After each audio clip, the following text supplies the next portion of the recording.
Start करेंगे permutation and combination. इसमें जो फर्स्ट टॉपिक हमें पढ़ाया जाएगा वो है रूल्स ऑफ काउंटिंग। देखिए, इस चैप्टर में हमें पढ़ना क्या है, हमें हमारी डेली लाइफ में जो प्रॉब्लम्स आती है काउंटिंग प्रॉब्लम्स, उनको आसान करने के तरीके सीखने हैं, that is permutation and combination. तो इसमें जो हमें सबसे पहले सिखाया जाता है वो है रूल्स ऑफ काउंटिंग। तो rules of counting, there are two rules. पहले हम दोनों को लिखते हैं, फिर एक साथ समझने की कोशिश करेंगे। पहला है rule of multiplication. Rule of multiplication लिखे, if a work can be done in m ways, if a work can be done in m ways and another work can be done in n ways, if a work can be done in m ways and another work can be done in n ways, then total number of ways to perform both the works simultaneously, then total number of ways to perform both the work simultaneously will be m into n. Then total number of ways to perform both the work simultaneously will be m into n.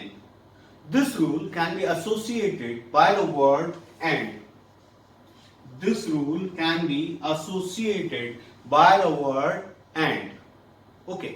Now, first we'll write rule of addition and then we'll understand both the rules. Okay.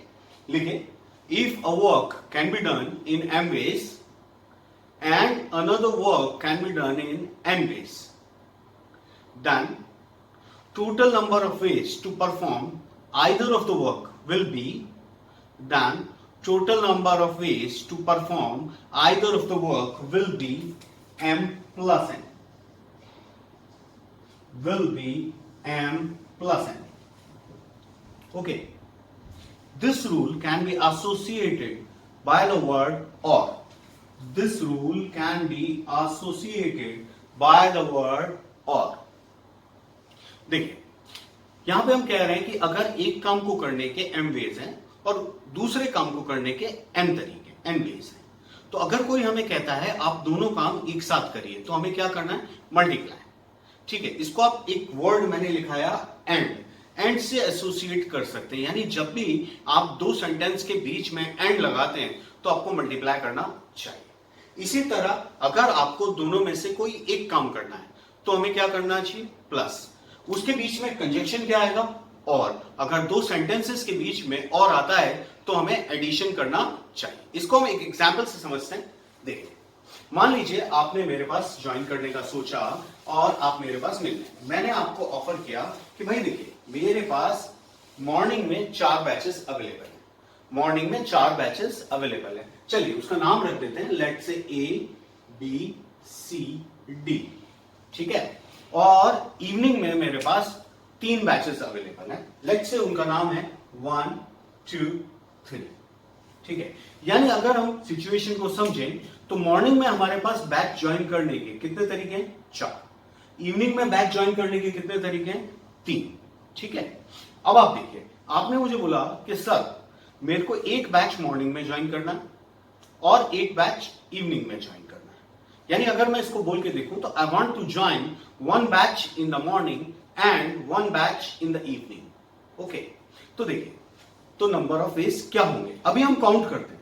Count करें तो देखिए ए, अगर हमने late से morning में A choose किया तो आप इवनिंग में क्या चूज कर सकते हैं, या तो 1 या 2 या 3, यानी ए के कॉरेस्पॉन्डेंस में आपके पास 3 चॉइसेस हैं। सिमिलरली बी के कॉरेस्पॉन्डेंस में भी 3 चॉइस है, यानी B1 B2 B3। Similarly we have C1 C2 C3। Similarly we have D1 D2 and D3। So total number of choices we have 12। और अगर हम इसको रूल ऑफ मल्टीप्लिकेशन से करें तो देखिए, मॉर्निंग में ज्वाइन करने के कितने वेज, 4, इवनिंग में 3, तो 4 इंटू 3 12। इसको हम ये देखेंगे सर आपने मल्टीप्लाई क्यों किया, तो देखिए 1 batch in the morning and पे underline and 1 batch in the evening. Okay, तो हमारे पास आया 4 इंटू 3 12। देखिए, अभी एक अलग सिचुएशन देखते हैं। आपने बोला कि सर मेरे को तो एक बार आना है, I want to come only once, तो इसको आप क्या बोलेंगे, आइदर इन द मॉर्निंग और इन द इवनिंग। और आया, तो आपके पास कितनी चॉइस है? 7, either A B C D 1 2 3, 7 है, तो हम क्या करेंगे? 4 प्लस 3, आंसर 7। ओके, चलिए एक और एग्जांपल से समझते हैं इसको। देखिए, मान लीजिए हमारे पास 3 रेलवे स्टेशन है ए बी सी। हमारे पास 3 रेलवे स्टेशन है ए बी सी।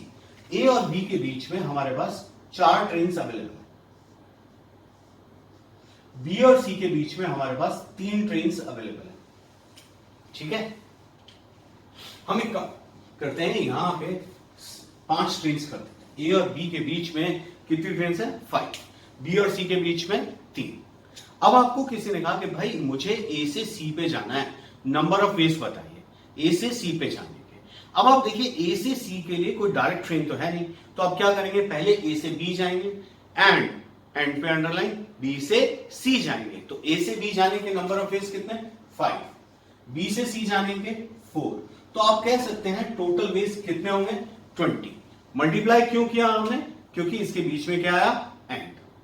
इसी तरह अब इसी सिचुएशन में मान लीजिए कोई पर्सन बी पे है, person is at B. Now उसे बोला गया लीव बी, बी से जाओ, तो कहां जाएगा? या तो ए पे जाएगा या सी पे जाएगा। तो ही हैज 2 चॉइसेस, आइदर ए और बी। अब ए पे जाने के लिए उसके पास कितनी चॉइसेस हैं? 5, और बी पे जाने के लिए 4। सो 5 plus 4 total choices 9।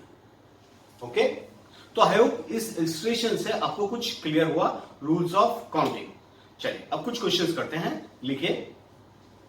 In a class there are 4 students of maths. In a class there are 4 students of maths and 3 students of biology. In a class there are 4 students of maths and 3 students of biology.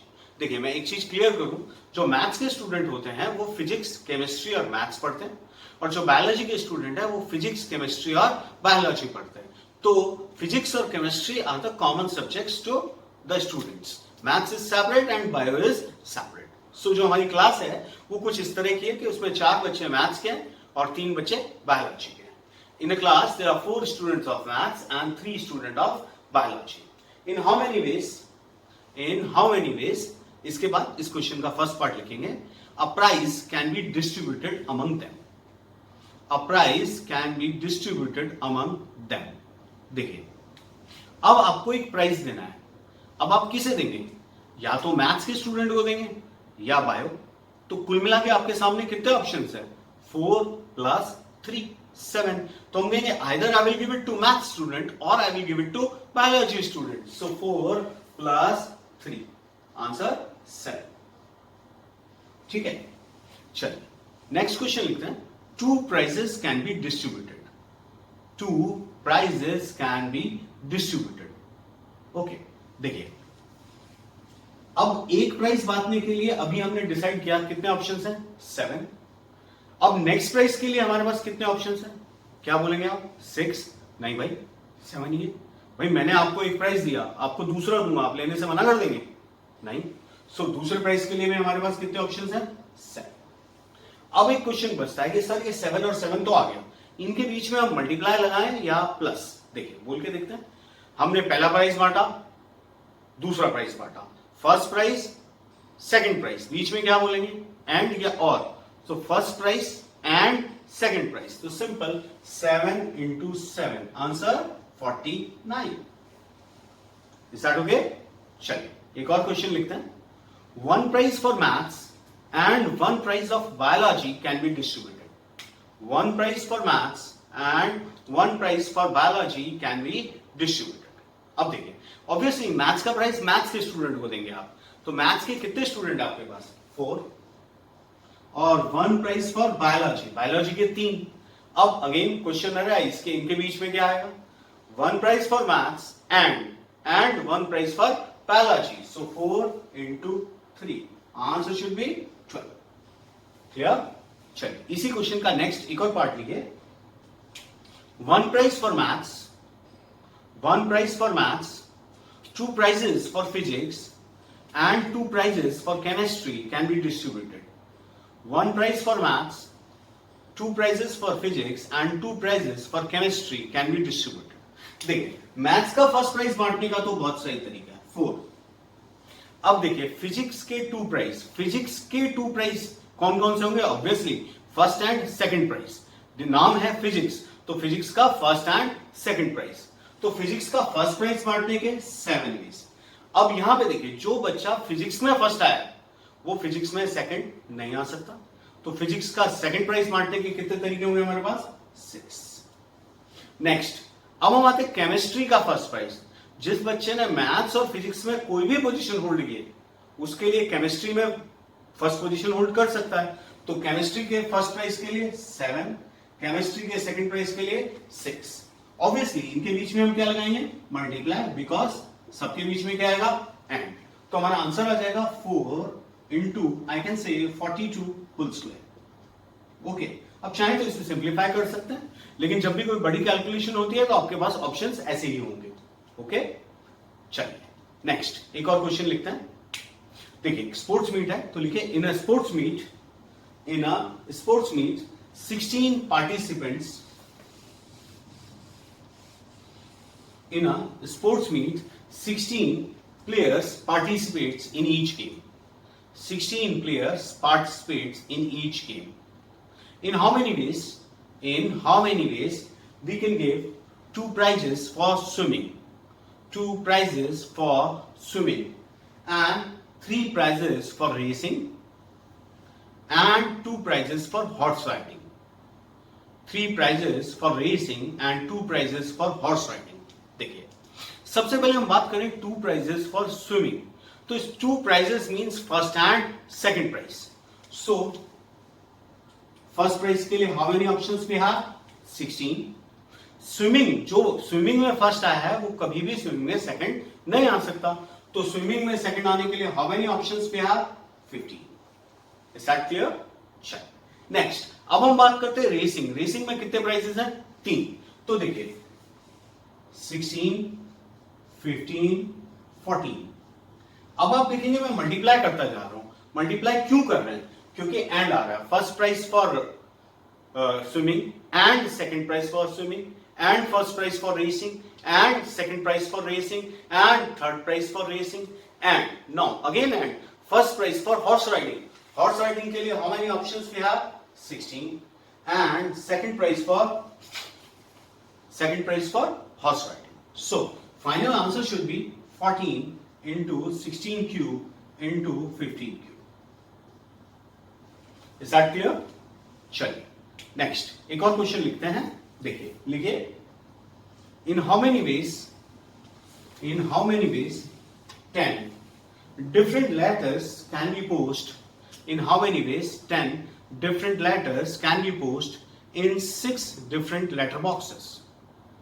10 different letters can be posted in 6 different letter boxes.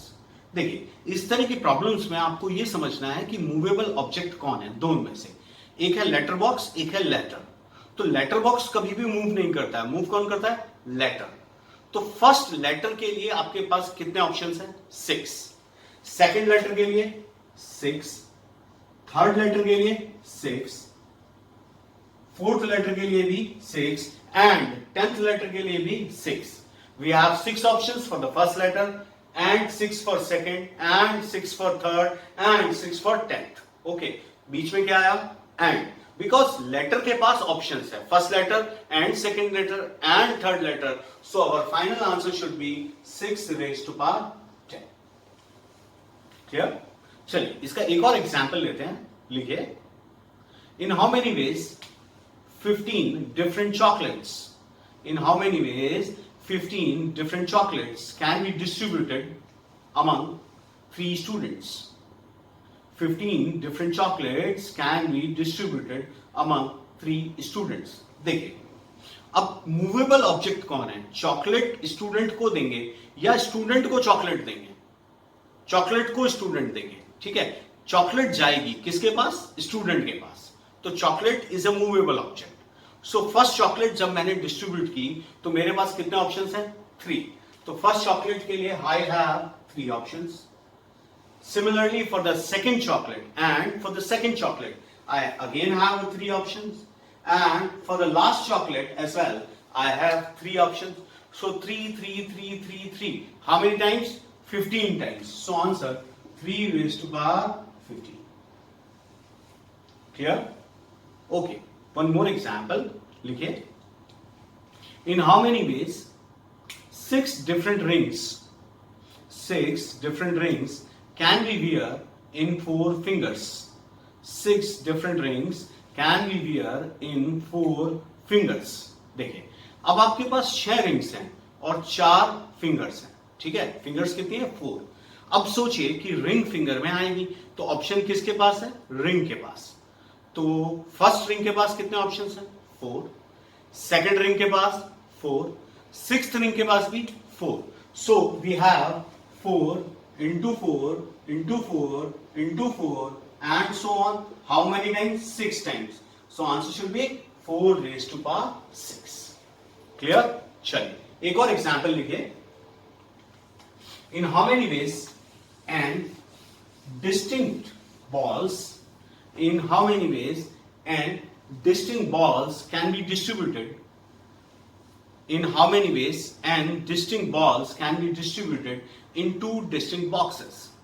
In 2 distinct boxes. थोड़ा सा tough करते हैं इस question को. If no box remains empty. If no box remains empty. देखिए, आपके पास 2 box हैं और बहुत सारी बॉल्स हैं. तो फर्स्ट बॉल के लिए आपके पास कितने ऑप्शंस हैं? 2.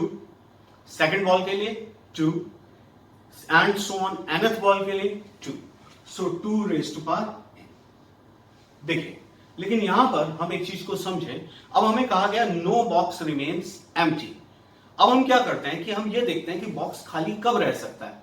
वो तरीके इसमें से माइनस कर देंगे. तो देखिए, अगर मैंने सोचा फर्स्ट बॉक्स खाली है तो सारी बॉल्स कहां जाएंगी? इस बॉक्स में. ठीक है.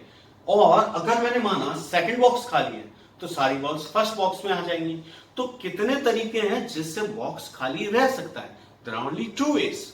Okay, so 2 raised to power n minus 2 should be the answer. Okay, so this was about rules of counting. This was the basic of this chapter. Next class we'll discuss permutation. Okay, thank you.